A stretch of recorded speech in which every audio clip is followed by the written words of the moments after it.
Dans le 4e épisode du Diario dell'Alta Via numéro 1 de la Vallée d'Aoste, qui se déroule au pied des grands sommets des Alpes Pennines et du Mont Blanc, nous étions partis de la fenêtre de Tsan, au-dessus du bivouac de Tsan, avec le mauvais temps, et nous avions quitté la Val-Tournanche.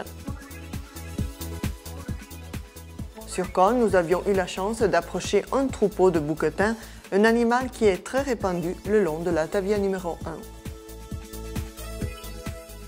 Depuis ce passage étroit, nous sommes descendus vers la vallée de Saint-Barthélemy et nous avons parcouru un long sentier qui traverse le versant méridional de la vallée pour aboutir au bivouac Reboula, un petit bâtiment de 1560 mètres où nous avons rencontré une famille, mère, père et petite fille, un exemple très rare de famille italienne avec la passion de la vraie randonnée.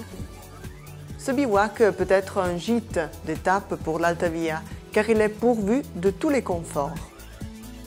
L'endroit accueillant le bivouac est ravissant et il est dominé par les rochers de la Becca de Luzenay, un sommet qui ne connaît pas trop de visiteurs. Nous avons continué vers le col Terret, un passage entre deux conques de ce même versant de la vallée de Saint-Barthélemy.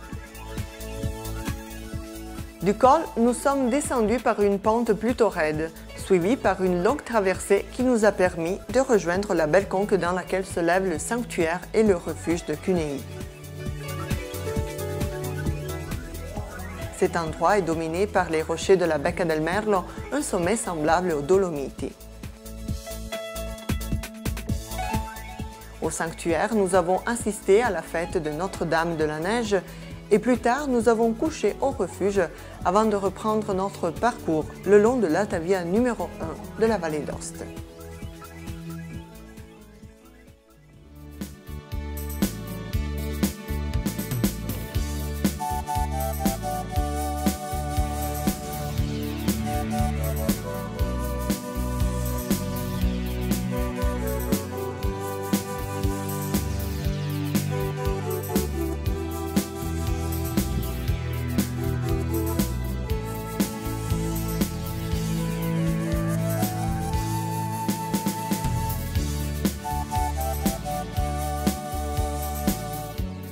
La lumière faible du matin s'est finalement allumée et le ciel est clair.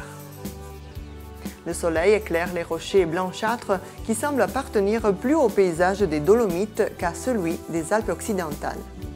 La journée est très belle et après quelques jours de marche, je me sens entraînée. Ainsi, je marche avec plaisir.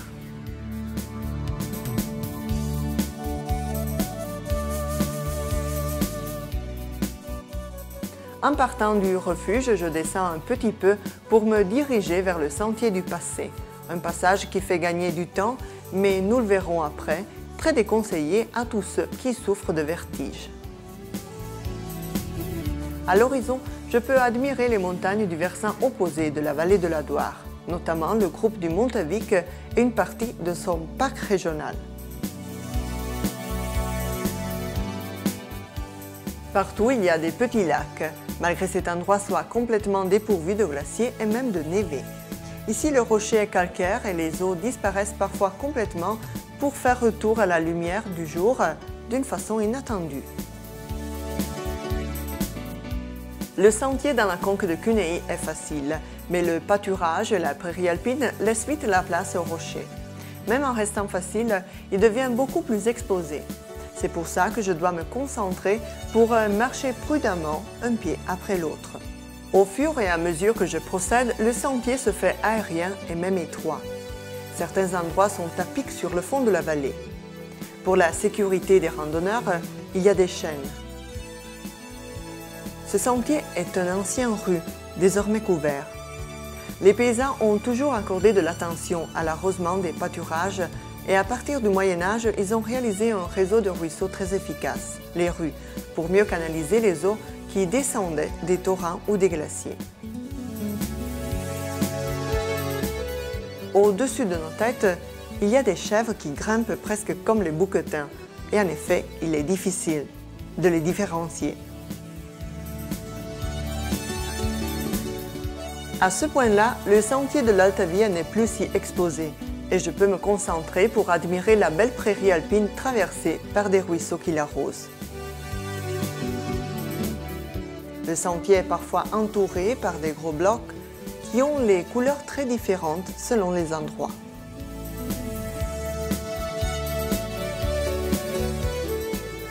Je monte au col du Salvé, un passage large parmi la prairie alpine de cet endroit riche de pâturage.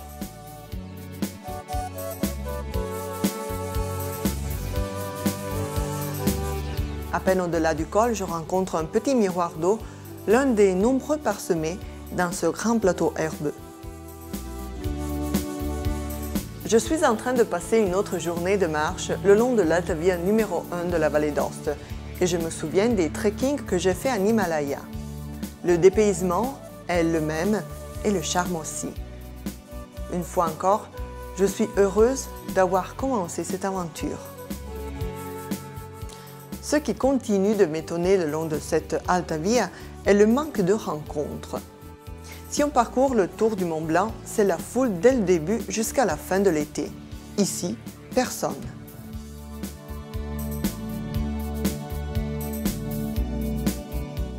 Cette pensée vient brusquement interrompue par la soudaine arrivée de deux randonneurs. Quelle chance! Ou mieux, dommage, parce qu'ils marchent beaucoup plus rapidement que nous. Voici le col de Chalby, le passage situé entre deux combes de la haute vallée de Saint-Barthélemy. Sur ce col, il y a le cairn typique de l'Alta Via. Les trois dents de Vessona sont devant moi et une fois encore, c'est comme si j'étais sur les Dolomites. Les autres sommets aussi ressemblent plus aux cimes calcaires qu'aux Alpes occidentales. Ce long et large cirque de montagnes aboutit au col Vessona et au mont Faroma, dominant le village de Lignan, difficile à repérer d'ici. Le col Vessona est l'un des cols les plus larges de toute la vallée d'Aoste et nous y sommes directs, avant de descendre dans la haute Valpeline.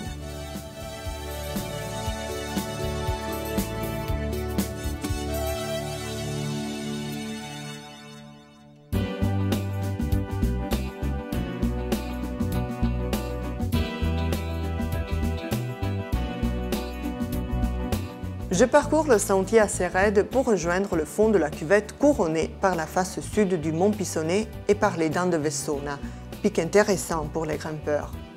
En bas, pas encore bien visibles, sont placés un alpage en ruine et des petits lacs, entourés par des fleurs blanches. Le versant opposé de la vallée de la Doire nous offre le panorama des belles montagnes encore sauvages, où sont possibles des trekkings très spectaculaires.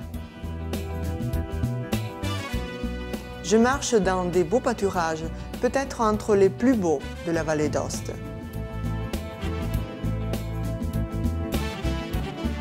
Pas loin d'ici, à l'Alpe Fontain, est née la Fontina, un fromage qui porte en soi les arômes de l'Alta Via.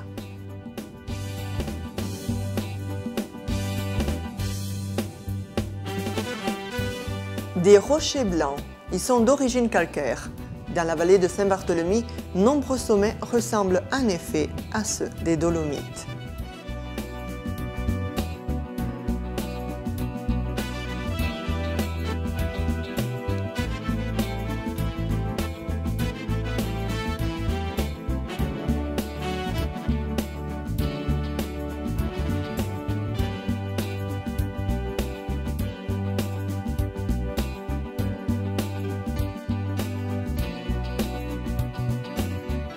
À l'horizon, je peux admirer les dents de Vessona où les alpinistes du début du XXe siècle ont tracé des voies d'escalade.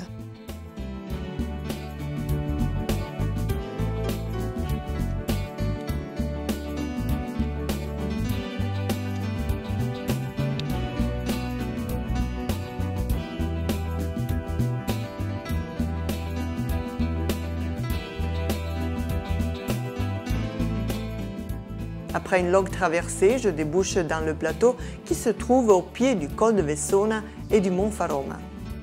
Ce sommet a trouvé une place dans l'histoire de la topographie car il fut gravi pour la première fois durant les années 30 du XIXe siècle par les topographes de l'Institut géographique militaire du Royaume de Sardaigne.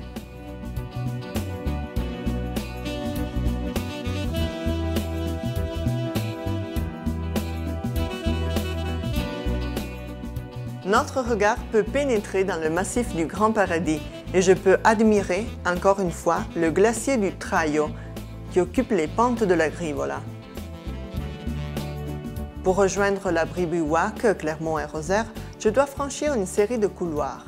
Pendant l'hiver, ils sont très avalancheux et parfois, au début de l'été, ils se présentent encore couverts de neige.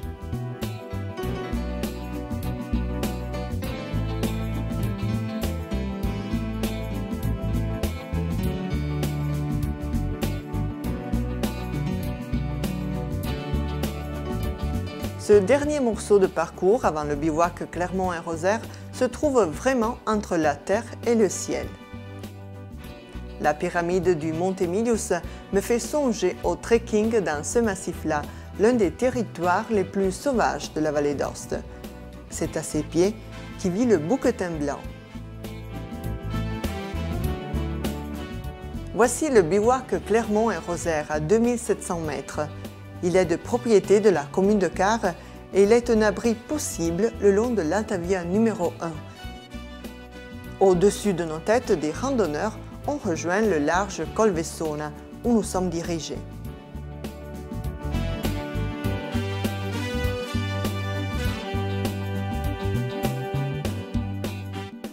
Avant de nous engager dans la montée au col, nous désirons rendre visite au bivouac où nous ferons une petite halte aussi.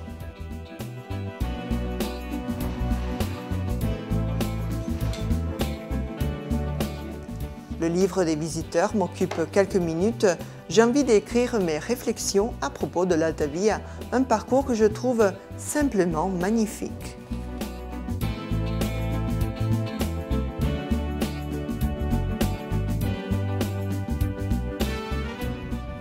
Les panoramas de ce trekking sont restés imprimés dans mon cœur et avec ma fantaisie, je suis déjà sur le Col Vessona.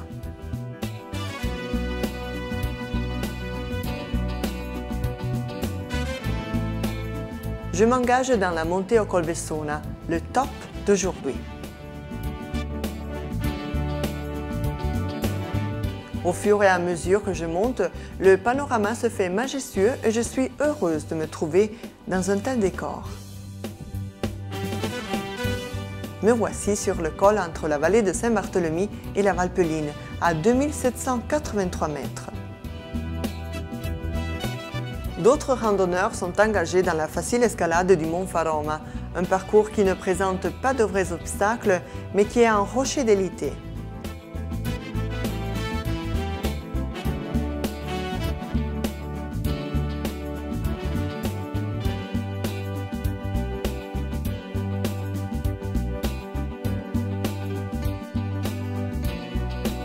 En face, la chaîne du Morion, une série d'aiguilles placées entre le col du Mont-Gelé et le Mont Berio, sur l'arête fêtière entre la Valpeline et la haute vallée d'Olomont. Ces aiguilles étaient très connues et fréquentées par les alpinistes valdôtains aux années 20 et 30 du XXe siècle. L'abbé Henri, Amilcare Crétier, Albert Defey, Basilio Lietti et Renato Chabot y ont écrit de belles pages d'escalade. La première partie de la descente est raide et on marche dans un sentier qui passe entre des éboulis et de la caillasse. Après, on doit rester sur sa droite, sous un léger contrefort rocheux, pour continuer jusqu'à quand on découvre l'alpage de l'Arc d'Amont. La descente du vallon de Vassona est vraiment longue, mais elle est charmante car le milieu est sauvage et ravissant en même temps.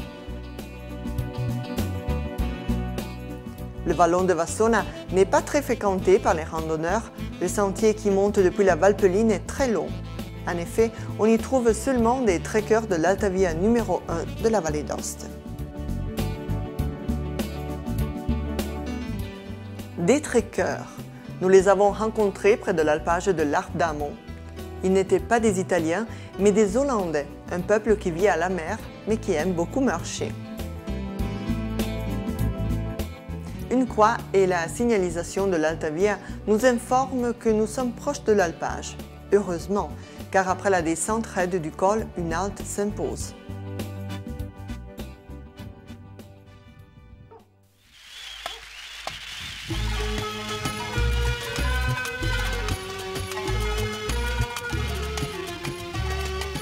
Harpe d'Amon. Harpe signifie alpage et d'Amon en haut. Il s'agit d'un grand alpage avec des étables pour nombreuses vaches. De l'alpage nous arrive une mélodie nord-africaine. En effet, les bergers, qui nous ne verrons jamais pendant notre visite, mais desquels nous sommes renseignés, sont originaires du Maroc. Des gros chiens nous accueillent et les hommes préfèrent rester cachés dans la maison d'alpage.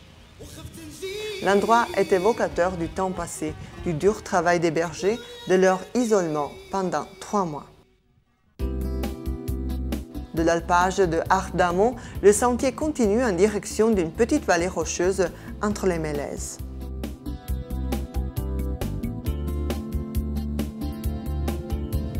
Si les bergers marocains sont cachés, les vaches par contre sont au pâturage. Avant de continuer, nous dirigeons encore une fois notre œil en direction des belles montagnes de la Haute-Valpeline, un monde qui est encore tout à découvrir.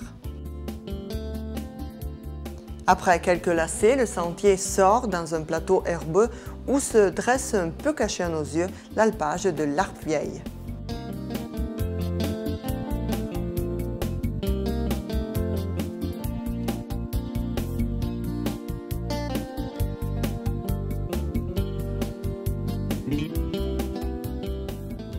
Le vallon de Vessona nous révèle sa partie la plus riche de pâturage et nous en sommes ravis. Nous avons l'impression de nous trouver dans un véritable Éden, dans un endroit hors du temps.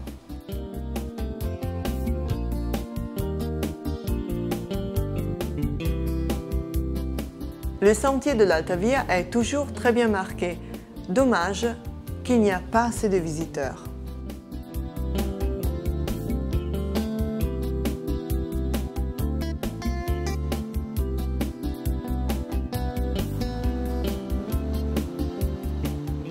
Nous nous sommes enfoncés dans un cercle de haute montagne qui domine toute cette partie du parcours. Le dépaysement est presque total. En face, je peux encore admirer les sauvages sommets de ce territoire éloigné et j'ai l'impression de me trouver au cœur d'une chaîne de montagnes extra-européenne.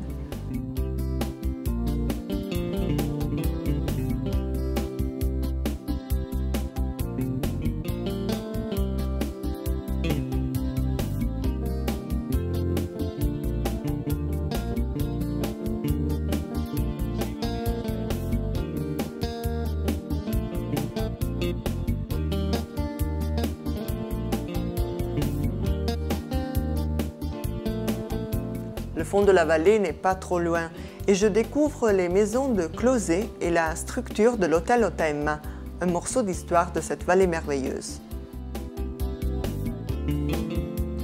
Je pose mes pieds sur le pont de la Betenda au-dessus d'une gorge profonde du torrent Butier. Ici, la mer des rives est vraiment étroite. Au-dessus de ma tête, je peux admirer la silhouette de la tour d'Oyas. Ici, l'histoire et la légende se rencontrent.